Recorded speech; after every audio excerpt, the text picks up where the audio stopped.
Hello and welcome to Scrapping on the Fly. My name is Kristen and I am here with day 7 for the best of 30 days of sketches with Christy's Beautiful Life. And also, since it's Tuesday, it is Stash Dive Tuesday, which is a hop to use up your opened stash that was started by Scrappy Adam and Rebecca Lockhart. And here is our sketch for 30 days of sketches, and this is by Ashley Horton. And I'm going to zoom in on her name down there, and there's lots of hearts and a couple pictures, some mixed media. I've got lots of stuff on my desk from a plethora of places. Here are my 2 pictures of my nephew and my son playing in the waves at the beach. And with the hearts and everything, I didn't have cutouts, so I'm going to use these Recollections stamps, which I just got, and I love them. So I have a variety of sizes. And then I have this mixed media, and right here is a couple strips. It's going really fast, you all, sorry. I have a couple of different colors, and I will bring in a third spray color. And then for the circle, I thought I'd use this Paper Studio twine.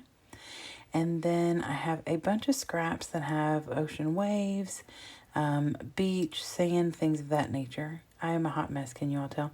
And then I have these Recollections, embellishments, and I definitely want to use the Playing in the Waves as my title.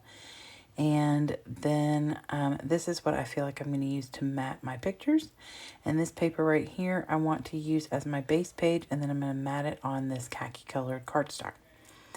So all of that came from different companies, different brands, different stashes, except for those stamps that I just bought. So I've got my papers, my mixed media, my picture, this sketch. So let's see how this goes. So the first thing I did was I wanted to get my pictures situated so I would know how wide my mat was going to be. So I knew where to put the mixed media, because that is, the mixed media is right above and right below the pictures. So I mat them on white because I want them to stand out, and I feel like if I mat it straight on this wavy ocean paper, it's kind of blend in with the picture. So I just put a very thin border of white, and then I put the 2 pictures on one and right next to each other. And they're a smidge off in height, but I have no issues with that. And so I get those down, and then I use my Creative Memories trimmer to trim those out to give it kind of a wide border on the top and bottom and a gap in the middle. Now, this paper right here that I'm using is from Recollections, and I cut it on my trimmer. My trimmer is getting a little dull in certain places, so some of the edges get a little rough with the little paper boogers. And I used that to my advantage with this layout because I kind of liked the rugged look of it, because the waves look like they are dimensional in places, and I thought that I didn't rough it up or anything, but I just kind of took my nail down, and you'll see that a little bit later. I just took this little marking utensil to lightly mark where my pictures were going to go so that I don't put the ink down too low or too high in either place. And then I get my twine out and I go ahead and unwrap some, and I'm going to cut it and just kind of maneuver. Now, I created something during May I Scrap Lift You. I created a layout, and it may have been for May I Scrap Lift You, or it could have been one of the other 97 hops I participated in, I feel like, in May. And I had a paper that a circle had been cut out of, and I used that as my guide. And it made it a whole lot easier to make a circle on my paper with this twine.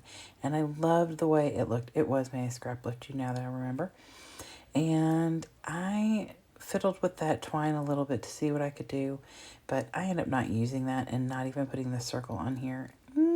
Sorry.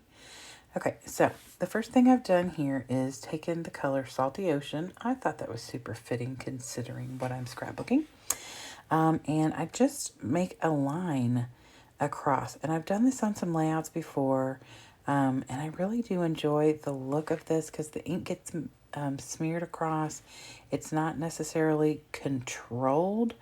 it's like uncontrolled, controlled, you know, so I'm taking it in the direction I want it, but that doesn't mean it won't sploosh out here, there, or the other.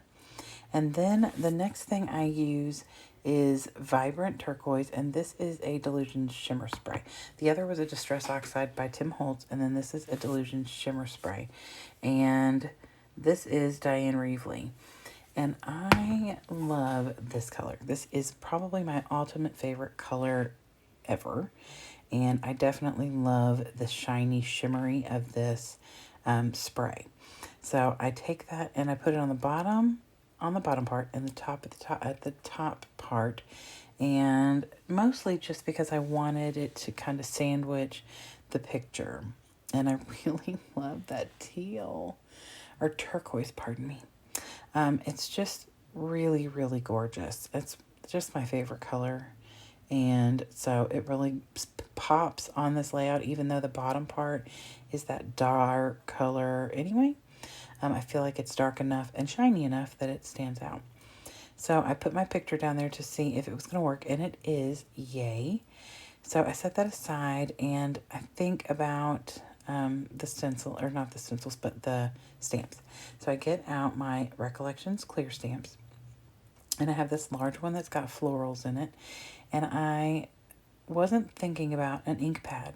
I do have a close to my heart ink pad in a, I think it's called Star Spangled Blue. And I thought I'd use that, but then I remember I had the Stampabilities pigment, and this is in Royal Blue, and it is very juicy. The close to my heart stuff is not as juicy because I got it from Facebook Marketplace. And this Stampabilities I haven't had terribly long, and I store it upside down like all my inks. And I thought that it was probably going to be a little bit more full of ink. So I put the big one up at the top where they've got theirs. And then I just kind of go down in size from there. And mine are kind of clustered a little differently. Hers look like they start up higher. So instead of putting the picture closer down to the bottom, I should have moved it up a little bit higher if I wanted it to look more like her layout. But I'm perfectly fine with the way that it is. I did not alter the colors. I used the same royal blue pigment throughout the entire layout with the inking. And so I just went smaller and smaller with the hearts. And I really do love the way they turned out. Some of them are like a perfect stamp. Like every little detail of what I was stamping was noted, like that one with the flower on the bottom. And then some of them, the heart is not completely filled in, or there's a little space. I don't care. I feel like that adds character to the layout, makes it more obvious that I did this and it wasn't something I found online and bought or something. So I get all those down, and I think I have the same amount of hearts as her, maybe one extra. That's okay though. And I could have put some more up at the top, which I considered, but I do add one more where she has hers at the end of that little strip of something. So it obviously, to me, it looks like her hearts are cut out and mine are stamped. So when I put these little strips of paper down, at first I fiddled with them because I wasn't happy with how close the hearts were. I should have spread them out a little bit more, but I wasn't thinking about what needed to go there. So I just trim them down a little and move them up a little more on the heart, and I'm okay with that. And the paper I'm using for that is from Die Cuts with a View, and it is the Sandy Beaches, I think. And the other one that I use to map my pictures is called Blue Waves. And those are two Die Cuts with a View. And they're not from a kit or anything. So like typically when you do stash diving, a lot of people will pull like 2 things from Vicki Boutin's Color Study and 2 things from Jen Hadfield's Reaching Out, or, you know, things like that, or whatever collections they have. And I am not a huge collections person. It's something that I just started doing not even a year ago, is gathering collections like Obed Marshall's Buenos Dias and the Color Study by Vicki Boutin, things like that. I just recently have gotten into getting those. So I don't have a ton of collections. I mostly have some random this and that's all over the place. So I just kind of pulled a bunch of different things from my stash from different companies and everything. And I felt like that would be okay too. So while I was rambling, I pulled out my Mermaid Lagoon Distress Oxide Spray by Tim Holtz, and I did a little splattering in the bottom right and the top left. And then I smushed it down with a white piece of just scrap paper so that it would kind of get that spilt look that they have in the sketch, because I totally love that. And then I also tacked down my picture. I don't rough up the edges. I'm just kind of like trying to get those little worn bits off the side and clean up my layout. And then I also, oh, I haven't done it yet. I'm about to. I'm pulling up my Recollections. And I love these. I just got these the other day. I had a 40% off coupon. And I thought, what am I going to buy with that? So I bought this thing of embellishments. And because I totally need more stickers in my life, you all. That's okay. It's embellishments, and I love them, and they were perfect.